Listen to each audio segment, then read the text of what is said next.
왜 함수가 중요할까? 이 세상에서 문제를 해결하기 위해서는 패턴을 찾아야 됩니다. 그 패턴을 눈에 보이는 관계로 표현한 게 함수예요. 질량과 에너지의 관계, 서로 연관이 있더라. 지나가는 세월과 요금은 관계가 있더라. 경제를 이해하건 사업을 운영을 하건 내가 월급을 받건 저축을 하든 그 안에는 다 함수가 들어 있습니다. 그래서 그 이면에 어떤 식이 존재하는지를 알아내면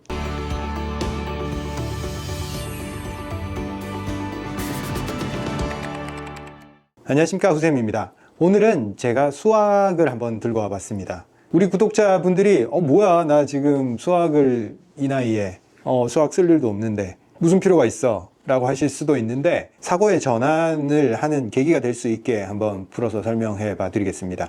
그리고 구독자분들 중에 자제분이 있는 분들, 수학 좀 어떻게 접근해야 되는지 알려달라. 일단 초등학생, 중학생 자녀가 있으면 이게 도움이 좀 될 거예요. 이걸 자녀한테 보여주겠다 이렇게 생각하지 마시고 자녀의 수학 문제를 내가 어떻게 이해할까 이런 용도로 쓰기를 추천을 드려요. 자녀의 수학 문제는 곧 그 친구의 가치관, 세상을 바라보는 방식 이런 것과 연관이 되어 있습니다. 그래서 수학에 대해서 같이 대화를 나누면서 아이의 생각을 들어보고 그리고 아이가 해야 될 일들에 대해서 같이 고민해보는 그런 시간이 되어야지 야, 너 이거 보고 이해해 라고 던져주는 그런 무책임한 행동을 하지 않으셨으면 좋겠습니다. 자, 초등학교든 중학교든 우리가 수학을 왜 배울까요? 수학을 하다가 어느 부분에서 대부분 막힙니다. 초등학교에서는 크게 막히지는 않아요. 초등학교에서는 분수만 잘 이해하고 넘어오면 되니까 라고 하지만 또 분수에서 막히는 사람이 있을 수 있으니까 이 수학 컨텐츠가 좀 호응이 좋으면 나중에 분수도 한번 풀어봐 드리겠습니다. 중학교 올라가서 수학에 막히는 게 루트 나오고 함수 나오고 이런 그래프가 막 나온단 말이에요. 그리고 뭘 자꾸 기울기래.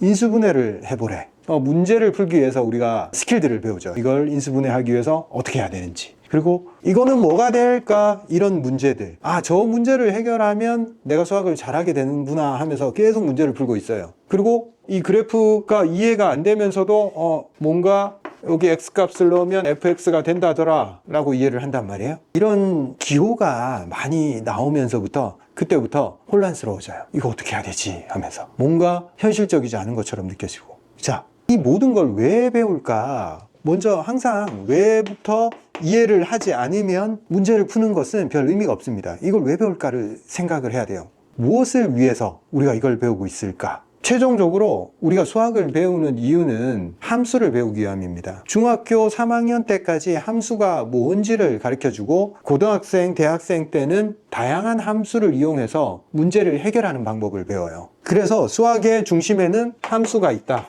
함수에 대한 정의를 배우는 게 중3이에요.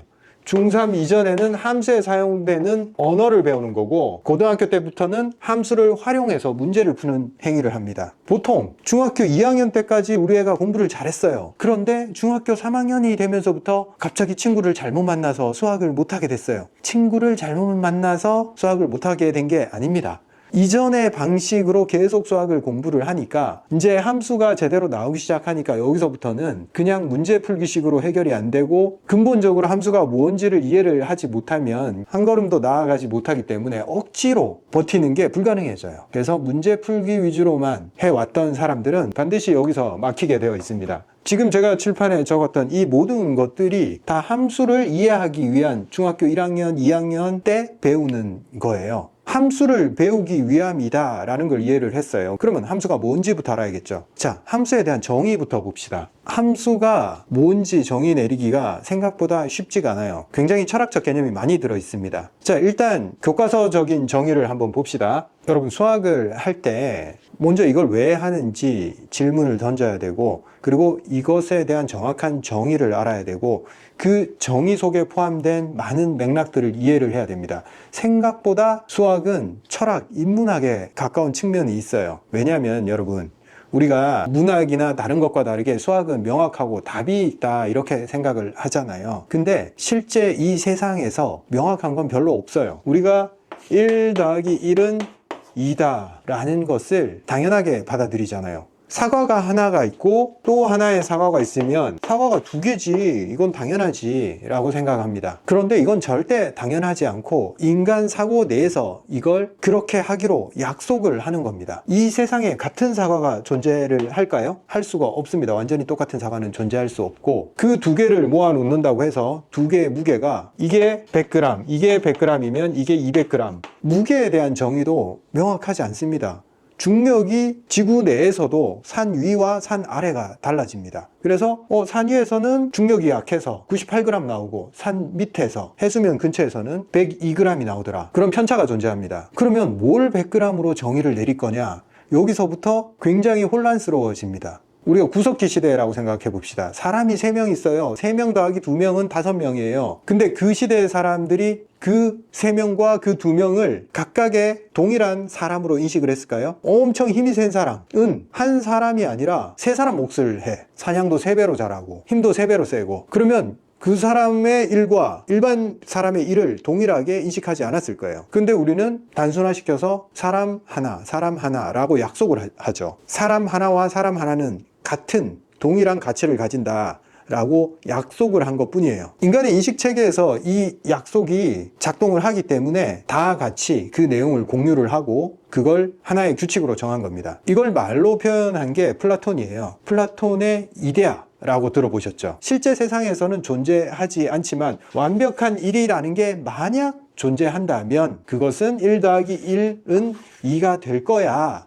라고 완벽한 세상을 상정을 하는 거예요. 그걸 현실 세상은 아니니까 그런 세상을 이데아라고 하자. 플라톤이 그렇게 인간 사고체계에 작동하고 있는 그것을 이데아라고 표현을 했어요. 우리가 이런 수학을 할 때 명확하다라고 하는 것은 사실 실제 세상에 대한 얘기가 아니고 이데아적인 사고방식 속에서 그걸 상정을 하고 있는 겁니다. 수학은 완벽한 학문이 아니고 수많은 가정과 약속들이 이 안에 존재합니다. 자, 함수로 다시 돌아와서 이 내용을 뜯어보면 다양한 약속들이 존재합니다. 첫째로 보이는 거, 그냥 x값이 아니고 왜 변화하는 x값이라고 얘기를 했을까? 이게 좀 궁금증이 들어요. 그리고 y값이 그냥 정해지면 되는데 왜 하나씩 정해질까? 그리고 과연 대응 관계는 뭘 의미를 하는 걸까? 요 설명을 하기 전에 먼저 우리가 일상생활에서 함수가 어떻게 존재할까, 어떻게 쓰일까 예를 한번 들어볼게요. y는 3000 더하기 3000t 이런 식이 있다고 생각을 해봅시다. 자, 이게 뭐에 대한 식이냐면 택시 요금에 관한 식이에요. 지금은 기본 요금이 3000원이 아니겠지만 기본 요금이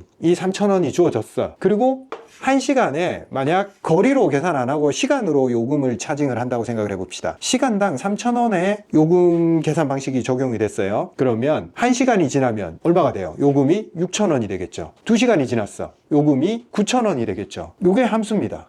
요거는 요금이고 요 t는 시간이에요. 변화하는 시간이 흘러가죠. 1시간이 지나고 2시간이 지나고 3시간이 지나고 변화하는 시간에 대해서 하나씩 정해지는 y값, 요금이 정해지는 거예요. 요게 함수입니다. 택시 요금도 함수예요. 근데 조금 더 있어 보이는 걸로 한번 가봅시다.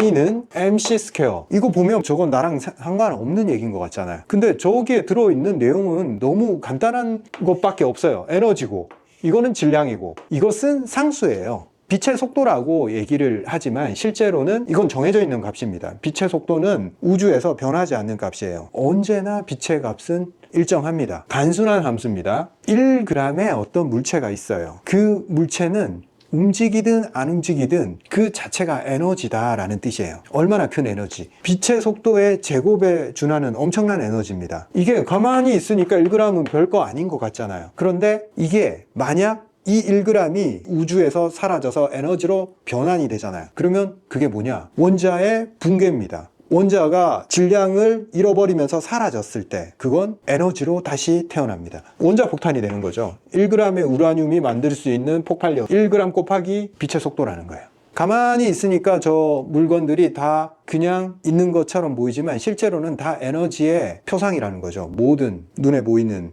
만져지는 모든 것들은 다 에너지라는 거죠. 고전역학에서는 움직이는 물체만이 에너지를 가진다, 힘이 있다. F는 ma, 질량 곱하기 가속도가 존재해야 됩니다. 즉 변화하지 않고 일정하게 움직이는 그런 물체는 힘을 가지고 있지 않다라고 표현을 해요. 이 식이 말하는 게 그겁니다. 모든 물체는 속도가 변해야지만이 힘이라고 표현할 수 있다. 가만히 있거나 일정한 속도로 움직이는 것, 일정한 속도로 움직이는 것은 더 이상 힘이 주어지지 않았기 때문에 진공 상태에서 이런 모든 얘기들은 다 지구 밖의 얘기입니다. 일정한 속도를 가진 물체는 더 이상 힘이 주어지지 않더라도 우주에서 내가 공을 던졌어. 처음 에너지를 줬지만 그 다음에는 추가 에너지 투입이 없죠. 그럼 얘는 멈추지 않아요. 저항이 없기 때문에. 그래서 끝까지 움직입니다. 속도가 변하지 않는 일정하게 움직이는 물체는 힘이 주어지지 않아도 그렇게 계속 움직인다. 혹은 멈춰 있는 것도 영원히 그렇게 멈춰 있을 거다. 추가 힘이 없으면. 힘이 주어져서 움직이는 물체는 항상 힘이 주어질 때 가속을 해요. 더 빨라지거나 더 느려지거나. 말이 길어졌는데 함수, 규칙에 의해서 움직이는 것을 함수라고 합니다. 자, 그러면 왜 함수가 중요할까? 이 세상에서 우리가 과학을 발전시키고 문제를 해결하기 위해서는 패턴을 찾아야 됩니다. 패턴이 없는 것은 우리가 이해하기가 어렵습니다. 그래서 우리는 자연현상이든 우주현상이든 사람과의 관계든 모든 곳에서 패턴을 찾아내려고 노력을 합니다. 그 패턴을 눈에 보이는 관계로 표현한 게 함수예요. 질량과 에너지의 관계, 서로 연관이 있더라. 원래 관계 없는 줄 알았는데 지나가는 세월과 요금은 관계가 있더라. 택시를 탔으니까. 경제를 이해하건 사업을 운영을 하건 내가 월급을 받건 저축을 하든 그 안에는 다 함수가 들어있습니다. 그래서 그 이면에 어떤 식이 존재하는지를 알아내면 작동 원리를 이해를 하게 되고 내가 변화시킬 수 있는 변수, 뭘 변화시켜야지 내 통장 잔고가 변화하고 내가 돈을 벌고 내가 더 기분이 좋을까. 기분도 복잡하겠지만 함수예요. 무슨 조건이 갖춰졌을 때 인간은 기분이 좋더라 라는 식으로 이해를 한다면 단순히 기분이 나빠하고 우울해하고 세상을 탓하기 전에 기분이 좋기 위해서는 이걸 하고 이걸 하고 이걸 하고 이걸 하면 기분이 좋아질 거야 라는 가정을 할 수 있습니다. 모든 문제에 대해서 수학적으로 모델링을 하고 패턴을 찾아내면 문제 해결이 간단해진다. 생각보다 복잡한 것처럼 보였지만 그 안에 규칙이 존재하더라. 이걸 알게 됩니다. 자, 다시 정의로 돌아올게요. 이제 변화하는 x값에 대하여 여기부터 봅시다. 변화하는 x값, 고정되어 있는 x값에 대해서는 별 관심이 없다 이거예요. 우리는 세상이 고정되어 있냐 이거예요. 시간은 흘러가고 물은 위에서 아래로 흐르고 에너지도 일정한 방향으로 흐르고 내 나이도 들어가고 바람은 기압이 높은 곳에서 낮은 곳으로 흘러갑니다. 모든 것은 변화한다. 세상은 그 변화 속에서 패턴을 찾아내고자 함이기 때문에 변화하는 x값에 대한 얘기를 하고 있습니다. 변화하지 않는 것에 대한 얘기는 이제 초등학교 수학 정도에서 변화하지 않는 것에 대한 얘기를 하는 거죠. 아까 단순한 거, 뭘 더 하고 뭘 더 했는데 뭐가 되더라. 굉장히 고정된 얘기예요. 그런데 중학교부터는 대수학이어서 큰 수학이라고 생각하는데 대수학이 큰 수학이 아니고 대신할 대자예요. 정해진 숫자 1 더하기 1은 2를 하니까 너무 단순하잖아. 변화하는 수에 대해서 정해지지 않은 수 x 더하기 1은 2인데 이 정해지지 않는 이 x값이 뭘까에 대한 궁금증, 이걸 해결하는 게 대수학이다. 정해진 숫자 말고 문자로 대신한 이 미지수 이런 것들을 사용을 해서 아직 정해지지 않는 미래까지 한번 알아보자. 확률을 맞춰보자. 가능성이 뭐가 있을까 조사해보자. 이게 대수학입니다. 정해지지 않은 미지수가 등장을 하는 거죠. 그러니까. 근데 얘는 뭐든 될 수 있다 이거예요. 처음에는 1시간 택시를 탔지만 나중에 2시간이 될 수 있고 3시간이 될 수 있고 4시간이 될 수 있고 그거에 따라서 결과값이 어떻게 변하는지, 이 우주가 변화하는데 그 결과는 어떻게 될까? 미래에 대한 예측입니다. 이거는 함수는. 미래 예측이고 실제 변화하는 환경에서 패턴을 찾아내기 위해서 이 변화에 대한 수학을 도입을 한 겁니다. 변화하는 x값에 대하여 여기까지는 이해가 됐습니다. 자, 그러면 또 여기서 또 이상한 얘기가 나오죠. 우리가 어떤 미지수 x 변화하는 값을 넣었는데 그러면 y값은 나올 거 아니에요. y값은 뭐가 나와도 나올 거 아니에요. 그런데 왜 꼭 하나씩 정해지는 y값에 대해서라고 이야기를 할까요? y값이 2개면 어때? 3개면 어때? 4개여도 괜찮잖아. y값이 안 나오면 어때? 그런데 그 이외의 것은 논하지 않겠다는 거예요. 함수에서는. 하나씩 정해지는 y값에 대해서만 논하겠다 이 뜻입니다.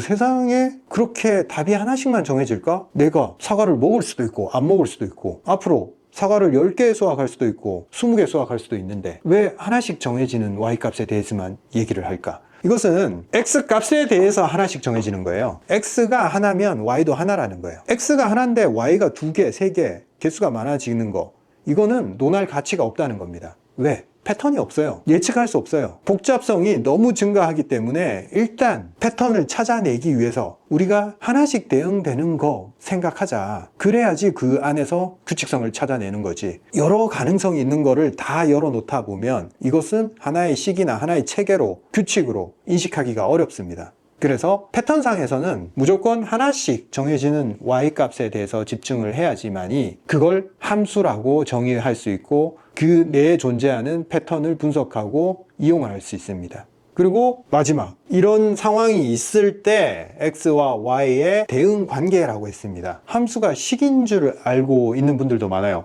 이건 함수야. 이렇게 생긴 거, y는 x제곱 더하기 3x 더하기 2. 이거 함수야. 함수는 관계를 얘기를 한 거지 이 실체를 얘기를 한 게 아닙니다. 이 식을 얘기를 한 게 아니에요. 이건 함수식이고 실제로는 관계를 얘기를 하고 있습니다. x와 y는 어떤 연관관계가 있을 거야. 연관관계가 존재해 라는 걸 이야기를 하고 있는 거지 식 자체를 함수라고 하지 않습니다. 얘기를 하다 보니까 함수 하나 정의하는 데까지도 너무 오래 걸렸어요. 그러면 이 함수를 공부를 하기 위해서 중학교 때 배우는 것들이 왜 등장을 하는지, 함수 때문에 등장을 하거든요. 그래서 그 얘기를 또 다음 시간에 한번 말씀드려 보도록 하겠습니다. 감사합니다.